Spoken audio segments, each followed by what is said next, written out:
ఇది నా శివది. 12 ఏళ్ల క్రితం నా బిడ్డ మెళ్ళో నేనేసిందండిది. ఇది నీకెలా వచ్చింది?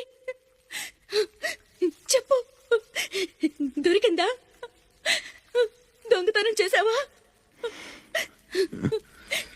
అబద్ధం ఆడుతున్నావు. దొంగతనం చేసావు కదూ? ఒట్టేసి చెప్పు. ఒట్టేసి ఒక మాట, వేయకుండా ఒక మాట చెప్పునమ్మా.